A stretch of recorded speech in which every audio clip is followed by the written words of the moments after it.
I'm with Brook Smith in East Tennessee, and we're hiking up on a mountain to try and find the state tree, a tulip poplar. And we were connected thanks to Heather Slayton, the Tennessee State Forester, which was a connection through my Pennsylvania State Forester Seth Cassell. So Brook was nice enough to meet us here and take us up on the mountain, and we'll see if we can find some specimens of tulip poplar. So this is a good example of a young stand of tulip poplar, also called yellow poplar. And we're walking in to a cove hardwood situation. So a cove is just like the bottom between two ridges. Usually they're very fertile. It'll have a lot of soil deposition from gravity movement, erosion off the top of the hill. But this is exactly where tulip poplar love to be. Deep fertile soils, and then good moisture, and then they love sunlight. They're a fast, aggressively growing tree, so you usually will find them very tall and straight where they grow in amongst all the other poplars. Great. Look at that white pine next to you. Wow. So in this part of the state, you'll get more white pine showing up with your poplar. They kind of like similar soil conditions and sites. And so this cove, there's some poplar up through here that we can look at. We can also walk the trail, and it comes around the top of the cove, and there's some more poplar up there. But if we just want to step in here and see if these we'll follow your lead. All right. I'm gonna turn my camera off. Yeah, these are the teenagers around here as far as poplar go. And how big was that old one you were telling me about? It was 92 inches in diameter, and the total height got up to 146 feet. Yeah, they get huge. And what's neat about poplar is they are a tree that's like, they're early successional. They like to grow quick, but they can hang in there. There's poplars of up to 400 years old that are in the area, which is odd with a quick growing tree that also is long lived. All right, so Brook was just telling me a bit about Hurricane Helene that came through about a year ago, right? Yeah, it's going on 9 months ago or so. And still posing challenges today from a forestry perspective? There's, so Hurricane Helene is described by the Weather Service, or the NOAA, as being a 1 in 10,000 year event. Wow. So it was very destructive to both our waterways, and then there was also a lot of wind throw due to, you know, saturated soils and then wind catching canopies. Sure. So there's like the Cherokee National Forest, they have about 3,000 acres that was just about flattened.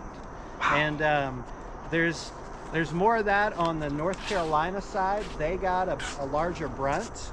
But within Tennessee, there is plenty of destruction.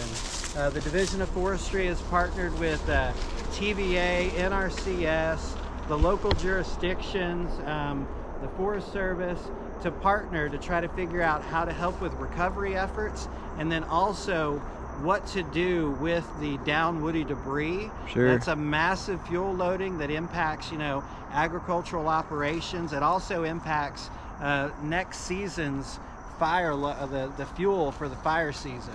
So, which for Tennessee is when? What's your fire season? And in Tennessee is from October 15th through May 15th. Okay. It's the fall of the year and the spring of the year. In the fall, we start having lower humidities. So you're going to have, you know, your fuels are going to dry. You also have a fresh crop of leaf litter that hits the ground. So every year you get more leaf litter, and leaf litter in Tennessee is the primary fuel source for fires moving across the landscape.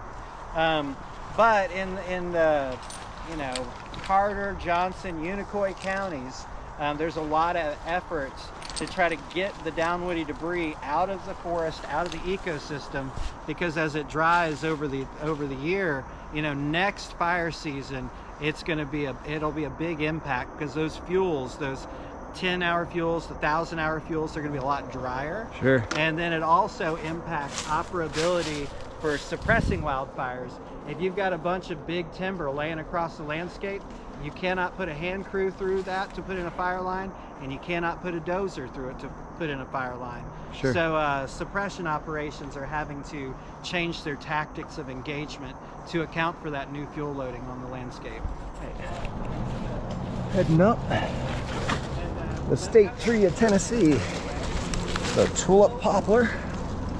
And this is great because my host, Brooke, picked a tree that is right next to another specimen. So it's like, as we go up one tree, we can enjoy the view of the other tree.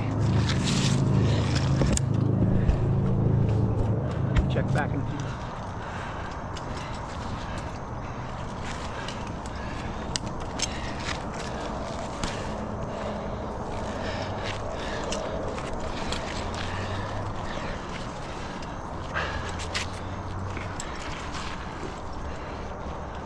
All right.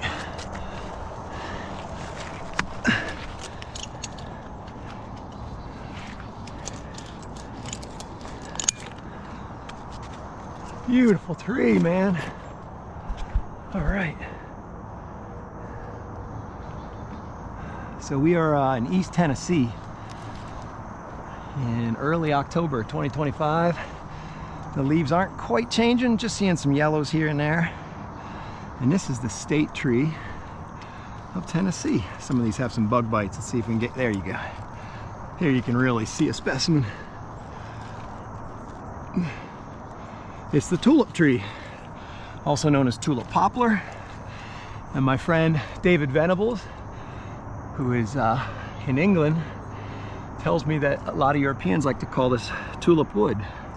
It's a very versatile lumber. I mean, look down at how straight this trunk is. And the tree next to me is the same species. A very beautiful tree to have your state tree in Tennessee. A good choice. Back home in Pennsylvania where I live, Gilson Snowboards makes their snowboards out of poplar, out of tulip wood, if you will. And in Europe, David Venables has been telling me that through my friends that are at the American Hardwoods of Europe group, that this is now being used for some of the most state-of-the-art architecture in the world. They peel these trees and they make them into a laminate product. And from there, it can be built into skyscrapers and these beautiful green buildings that literally capture carbon by being a wood storage. You know, wood is carbon. So when you build a building out of wood, that carbon is going to stay out of the atmosphere for a long time. And it takes less energy in many cases to build a building out of wood than it does cement or steel. So it's just a wonderful trend that we are seeing in the marketplace where designers, engineers, and architects are utilizing poplar and other American woods. So let's see what else is around me. We're next to a hickory, and Brooke pointed out that a lot of white pine often grow in the same location as big, beautiful white pine here. Grow in the same location as these poplars. I'm coming down on an American holly, which is a great native shrub, but it is spiky. So I'd rather not get spiked.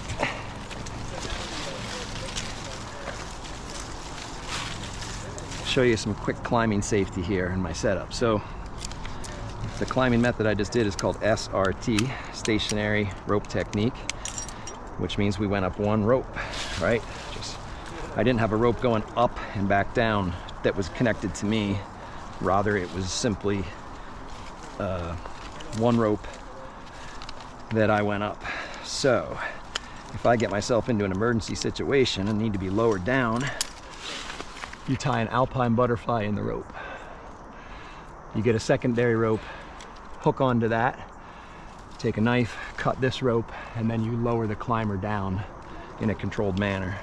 All right, Brooke, give me some of the good stuff about Tennessee forestry. Like what we already talked about some of the challenges. What are some of the things that we can celebrate here in the state? So Tennessee is a very special forest. We have an eastern temperate deciduous rainforest in the tops of the mountains in Sevier, Blount, and Monroe County. We have some of the highest biodiversity on the planet outside of the rainforest, up in the Smoky Mountains. You know, if you're hiking from the bottom of the Smokies up to the tops, like at Mount LeConte, you're going from a forest that you would find in Georgia, and then you're climbing up through central hardwoods, and you eventually end up in a Canadian forest. And that is because, you know, when the glaciers, you know, push down during the glacial period, they pushed the forest ahead of them. So at one point, Canadian forest, the boreal forest, was right here where we're standing. Wow. But once the glaciers retreated up north, you know, the climate started warming, you know, the trees that like that cool temperature and climate, they just started going back to the top of the mountains. Where it's cold and yes. yeah. So we have like a very dynamic forest ecosystem. It's got a lot of biodiversity, a lot of value to it. Wildlife production, you know, we have a lot of oaks. Tennessee has 22 varieties of native oaks.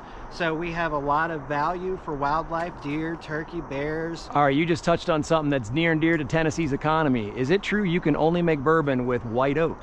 Yes, Okay. white oak tends to have, well, it does have tyloses, which is a cellular structure that plugs the pores that go in between cells. So it makes it to where white oak holds water much better than red oak. So white oak is a huge part of Tennessee's economy. Right now, it is one of the #1 tree timber products is, you know, staves for barrels for whiskey, wine production.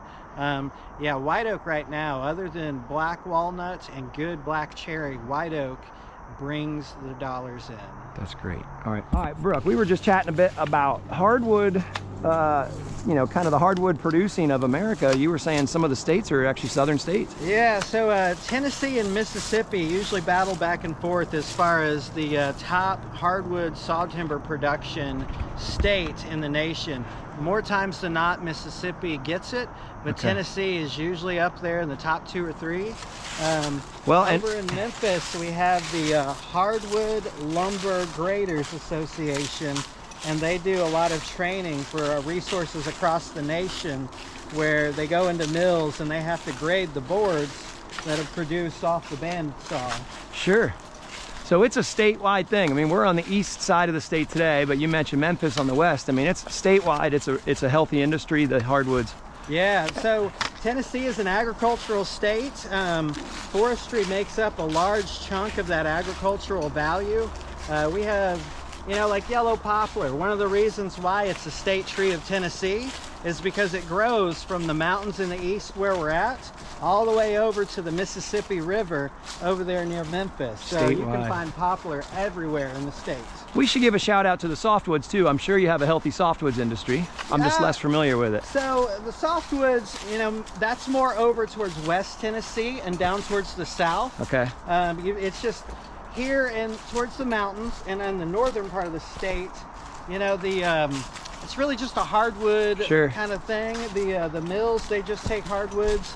You get down towards the south and you have more of the native growing range of loblolly pine, and that is the big southern yellow pine where mills will make telephone poles, they'll make pulpwood out of it, they'll make pole timber, but loblolly, it's a more southern tree, so a lot of the pine component is more towards the south and the west within the state of Tennessee.